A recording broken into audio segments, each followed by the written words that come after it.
Hi friends, எல்லாருக்கும் வணக்கங்க. நான் உங்கள் பட்டிக்காட்டு யூடியூபர் தேவிங்க. என்னோடய வாழ்க்கையை தலைகீழாக மாற்றி போட்ட ஒரு விஷயங்கள் இருக்குது, நிறையாவே இருக்குங்க.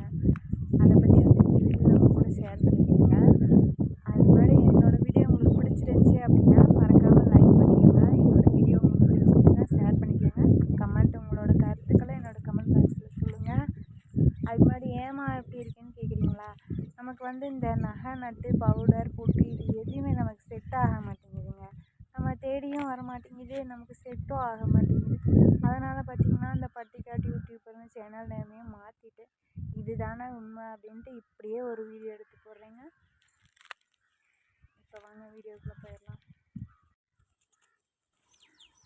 நம்ம கல்யாணம் பண்ணிட்டு ஒரு வீட்டுக்கு போனதையும் போயிட்டு வேலை என்ன சொல்லுவாங்க அப்படின்னா, ஒரு கும்மி சாணி எடுத்து வாசல் தொலைச்சி விடணும் அப்படின்னு சொல்லுவாங்கங்க. அது லட்சுமிக்கு சமம், அதைத்தான் செய்யணும் அப்படிம்பாங்க. அதுக்கு கூட எங்கள் வீட்டில் ஒரு மாடு கிடையாதுங்க. அந்த ஒரு சூழ்நிலையில் நாங்கள் இருந்துட்டு இப்போ என்கிட்ட என்னால் எவ்வளோ சாணி என்னால் இந்த மாடு போடுற சாணியில் என்னால் அள்ளக்கூட முடியலங்க. அவ்வளோ கஷ்டமாகவும் இருக்குது, அதோடு கொஞ்சம் சந்தோஷமாகவும் இருக்குங்க.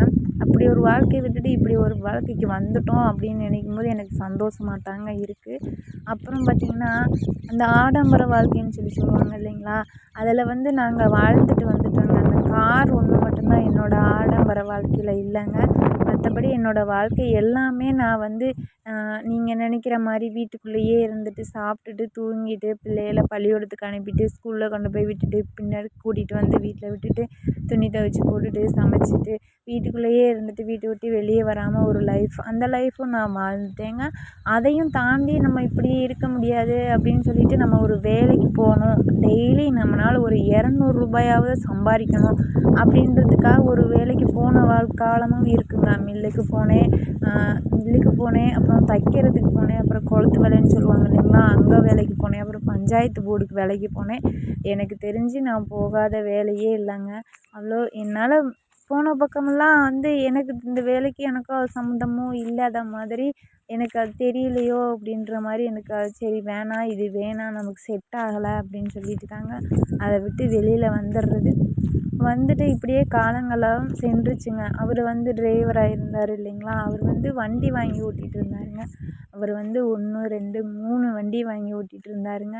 அப்புறம் ஓட்டிகிட்டு இருந்து எனக்கு கொஞ்சம் அப்போதைக்கு தெரியல, அந்த குடும்பத்தையெல்லாம் நம்ம தான் கொண்டு போய் சேர்க்கணும், சேமித்து வைக்கணும் அப்படின்ற ஒரு எண்ணம் இல்லை. பசங்க பிறந்ததுக்கு அப்புறம் தான் இது எல்லாமேன்னு வண்டி வாங்கி ஓட்டிகிட்டு இருந்தார். என்ன எதனால என்னன்னு தெரியல, அப்புறம் அந்த வண்டியும் போயிடுச்சு. அது கூடயே கடனும் எங்களுக்கு வந்துருச்சுங்க.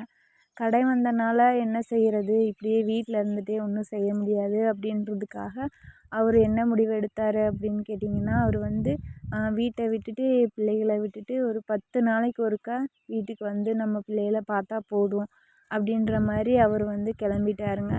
இப்படியே அங்கேயே 2 வருஷத்தை இப்படியே கழித்திட்டோம்.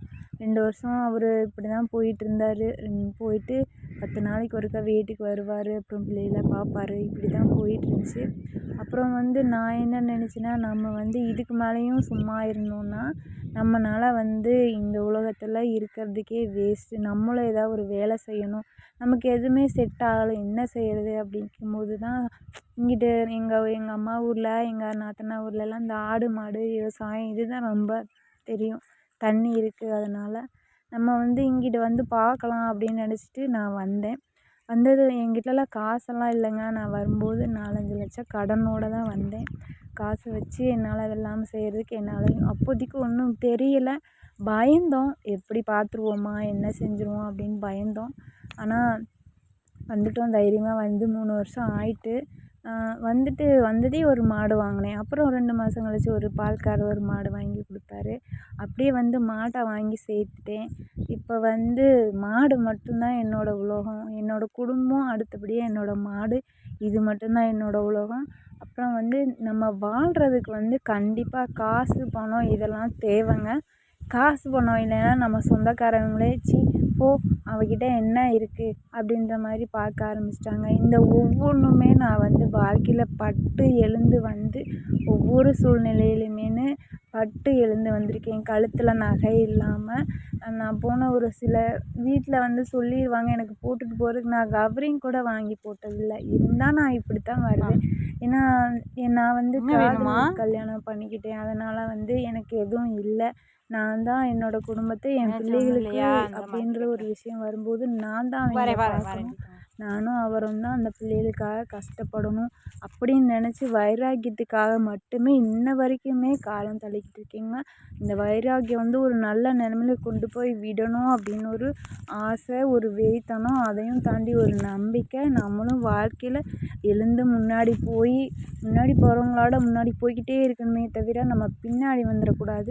நம்ம போய் நின்றுட்டு ஒரு பின்னாடி திரும்பி பார்க்கும்போது நம்ம என்னத்தை சம்பாரித்து வச்சோம், நம்ம என்ன லைஃப்பில் எதுக்கு இந்த வாழ்க்கை அப்படின்ற ஒரு எண்ணம் நமக்கு தோணிடவே கூடாது.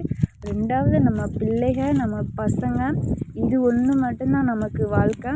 நம்ம எப்படி இருந்துட்டாலும் பரவாயில்ல, கண்டிப்பாக நம்ம பிள்ளைகளை வந்து நல்ல நிலைமைக்கு கொண்டு வந்து விடுறதுக்காக மட்டும்தான் என்னோட இந்த கஷ்டங்க.